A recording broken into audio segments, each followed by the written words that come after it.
Escuchas un audio exclusivo de Fede Cámaras Radio. Aaron Olmos, especialista en todos estos temas de cripto, profesor del IESA, economista. Y bueno, vamos a tocar un tema importante, entre otros, el informe de Chain Analysis del día viernes, donde destaca un crecimiento de América Latina de 10% en cuanto a la adopción de criptomonedas, coloca a Venezuela en el puesto número 18 en el ranking de 151 países y segunda en América Latina.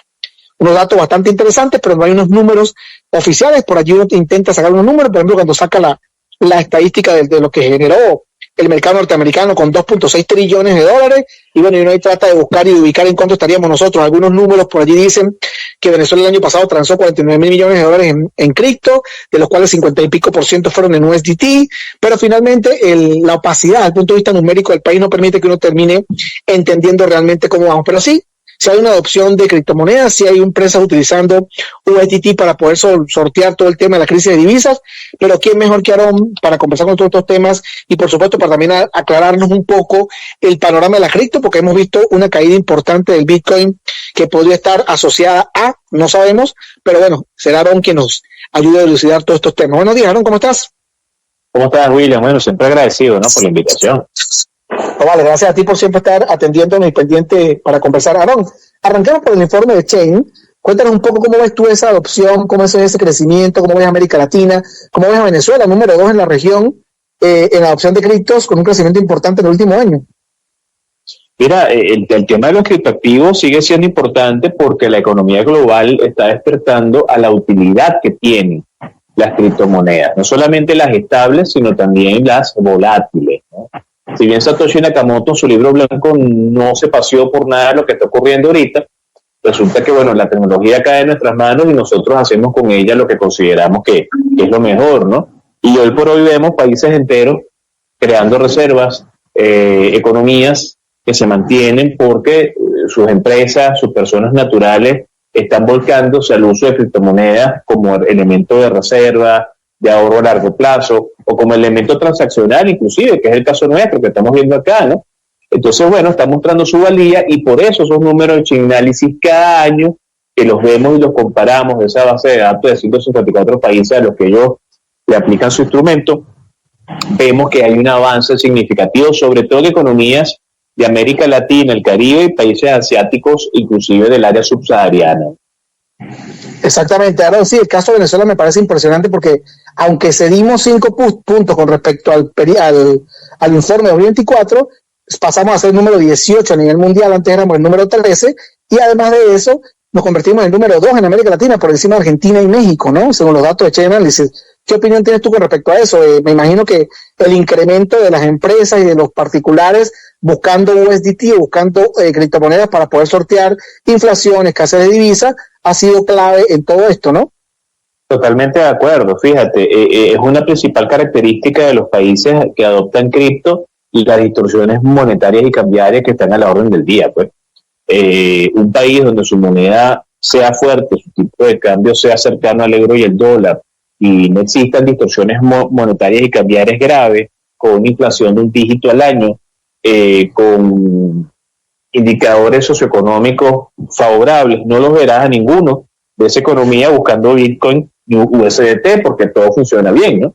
Entonces, de alguna forma, aquí los activos revelan su utilidad como tabla de salvación, puentes que se establecen entre dos situaciones complejas y una que me ayuda a resolver el problema. Y precisamente Venezuela, que le llegó el tema de los criptoactivos por necesidad, eso siempre hay que recordarlo, sigue siendo un país donde se demuestra, yo siempre digo que Venezuela es un laboratorio andante de temas cripto, personas naturales, jurídicas y gobierno, a voces, un secreto a voces que para todo el mundo se sigue utilizando más en Venezuela los criptoactivos.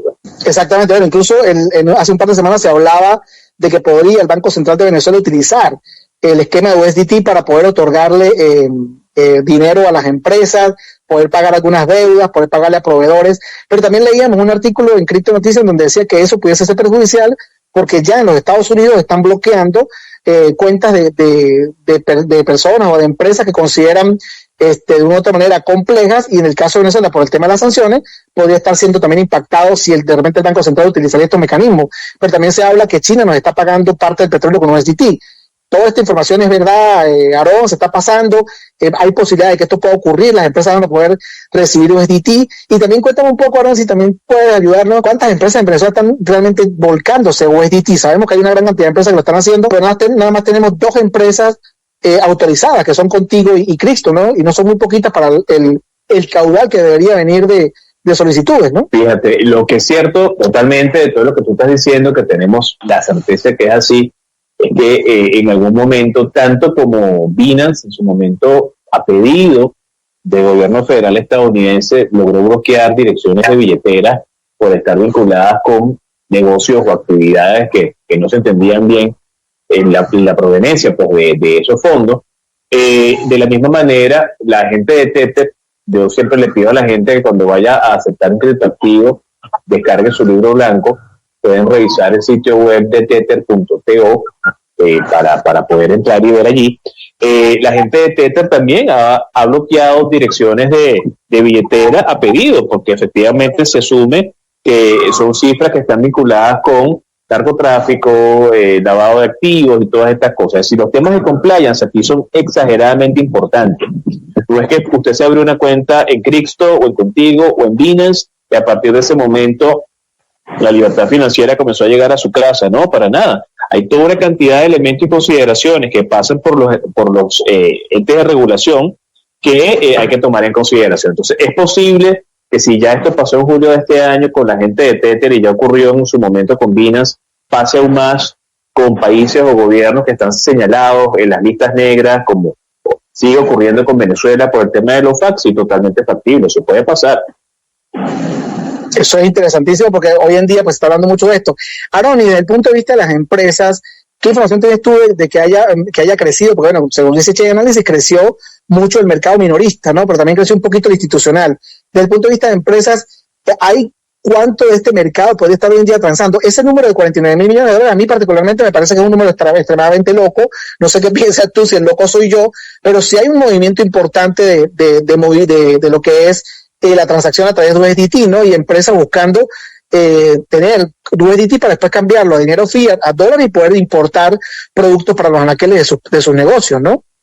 Fíjate, la cantidad de empresas en Venezuela, uno es imprecisa, pues realmente tú no lo conoces, no hay, pero bueno, no se ha hecho un estudio, ¿no? Que era algo que yo conversaba con Contreras de Dash Latinoamérica, ¿no? Yo siempre le había dicho a él que era importante, era necesario unir esfuerzos para hacer el primer estudio de cripto Venezuela, levantar información de quiénes son y dónde están, ¿no? Además que ellos tuvieron 1,000 y pico de empresas en sus inicios cuando Dash se convirtió en una moneda de referencia mundial desde Venezuela, ¿no? Claro, y creció mucho en América Latina gracias a Venezuela. Pero fíjate, realmente no tenemos estadísticas confiables de eso. ¿Qué sí te puedo decir yo? Que ha crecido en frecuencia, cantidad de personas que representan empresas que preguntan cómo hacer para abrir billeteras cripto y cómo hacer para utilizar USDT y criptomonedas para sus operaciones cotidianas, a nivel de tesorería, a nivel de pago a proveedores, a nivel de pago de complementos de salarios a trabajadores, para hacer operaciones internacionales. Eso sí ha crecido. A mí personalmente me llama mucha gente en la semana preguntándome, solicitando información, orientación. Se les orienta, se les informa. Yo siempre les pido que vayan a la fuente original, que busquen la información necesaria, porque efectivamente para muchos se está convirtiendo otra vez en una salida, ya no una salida de personas natural, sino de personas jurídicas. Entonces, algo que no pasaba el año pasado y antes pasado, está ocurriendo, que es que las empresas sí están interesadas en esto, máxime cuando en congresos, reuniones anuales, convenciones, muchos de los ponentes que van para allá les recomiendan a los empresarios que no dejen de ver el tema cripto como una posibilidad real dentro de la dinámica empresarial de sus negocios. Exactamente, Aarón, pero desde el punto de vista de seguridad, porque hemos leído muchísimas veces que en el caso de P2P hay mucha estafa, ¿no? Independientemente del esfuerzo que hacen los exchange para evitar esto, ¿no? Y muchas empresas, incluso pequeños comercios, han perdido dinero con estafadores. ¿Cómo hacen estas empresas para poder realmente tener un valor que sea seguro? En el caso de Venezuela nada más tenemos a Cristo y Contigo, que son los que de una otra manera son valores de referencia, pero también tienen unas limitaciones, ¿no? Y hay empresas que necesitan mucho más dinero. Bueno, en el caso particular, creo que Cristo nada más acepta $300 al mes, algo así, para transar, ¿no? Muy limitado, no sé en el caso de empresas si tiene algún límite o no. pero nada más hay dos. En este caso, sería posible que el gobierno pudiese abrir más casas, ¿no? O cómo poder lograr mayor seguridad para las empresas, que yo lo que he visto es que mucha gente tiene miedo de ir al esquema de OTT porque no saben con quién van a transar. O sea, si no lo haces con Crypto, contigo, y te vas a un wallet que no está autorizado por Venezuela, pues corres el riesgo de que te roben, ¿no? Bueno, mira, tanto es así que en estos días Bukele en El Salvador, pues por su oficina de Bitcoin, tomó la decisión de, ¿cómo se llama? Colocar huevos en diferentes canastas, es decir, sacó sus Bitcoin que estaban concentrados en pocos lugares y lo colocó en diferentes billeteras, ¿no? Esa es la mejor práctica, ¿no? Para tratar de hacer que el riesgo disminuya. ¿Quién nos garantiza a nosotros las operaciones? Bueno, las empresas que prestan estos servicios, ¿no? Que son susceptibles también de ser atacadas a nivel informático, tema de ciberseguridad, bueno, totalmente cierto.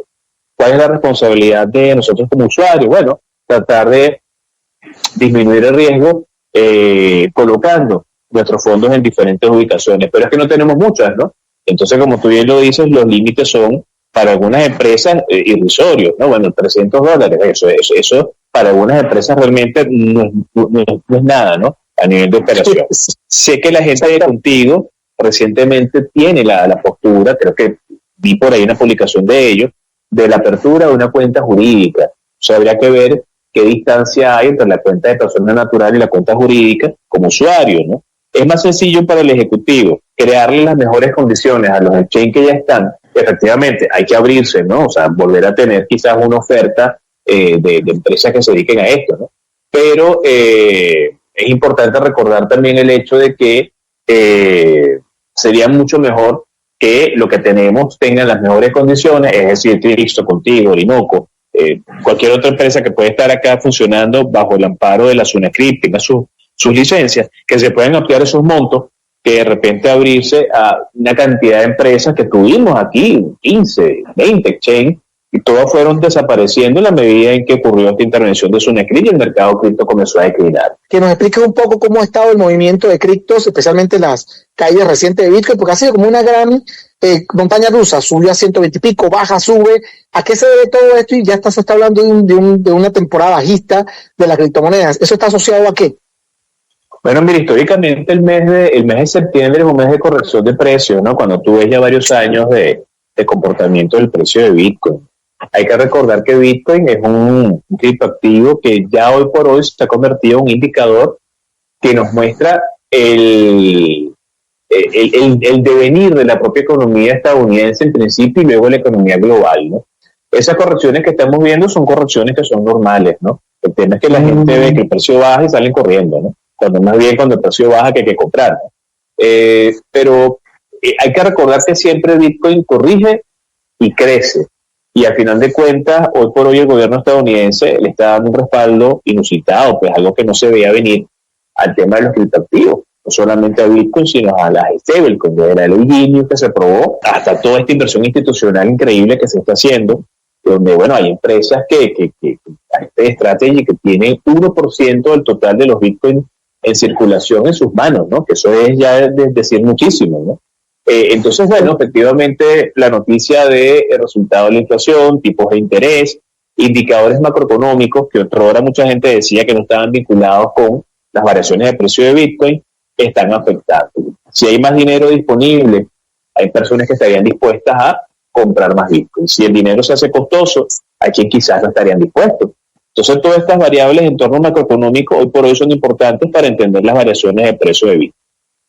Exactamente. Aaron, ¿hay alguna diferencia entre lo que va a ser Bitcoin cuando ya se agoten todas las posibilidades de los Bitcoin que va a haber en el mercado con respecto a otras criptomonedas? Porque muchas veces se hablan y la gente especula, ¿no? Que tal criptomoneda que salió puede llegar a costar tanto y puede llegar a ser un millonario como con cripto, como con Bitcoin. ¿Es posible o estas tienen sus limitaciones a diferencia de Bitcoin que tiene un cierre, pues un número de tantos Bitcoin y eso después se va a transar dependiendo el interés de los particulares o de la gente por ese Bitcoin en comparación con las otras que son como ilimitadas y que no sé, el crecimiento es como muy, muy extraño, ¿no? Por eso hay que leerse el papel blanco siempre, ¿no? Sí, mira, tú lo dices bien, William, de todos los proyectos cripto que tú tengas, estables, no estables, NFT, lo que sea que te llegue a las manos, que quieran que tú coloques tu dinero ahí o tu esfuerzo, hay que leerse el libro blanco, hay que saber quiénes son los desarrolladores, sobre qué blockchain está, qué protocolo tiene, qué sentido tiene el proyecto criptoactivo.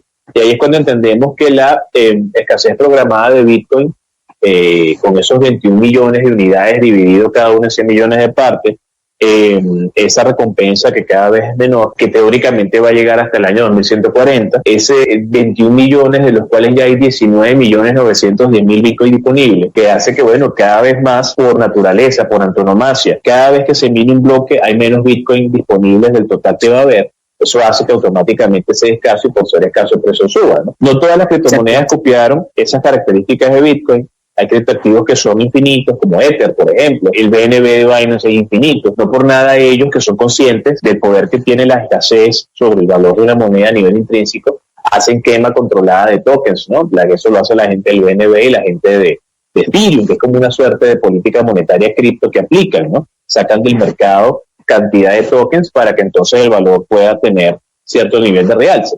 Pero la principal característica es eso, ¿no? El hecho de ser un criptoactivo finito hace que su precio en el tiempo crezca, y por eso tanta gente dice que cuando ya se acabe la producción de Bitcoin, quienes tengan Bitcoin van a tener oro digital. Exactamente. Ahora se nos acabó el tiempo. Te agradezco mucho el contacto el día de hoy. Como siempre, un gusto conversar contigo sobre este y todos los temas relacionados con criptomonedas. Un abrazo grande. Escuchas un audio exclusivo de Fede Cámaras Radio.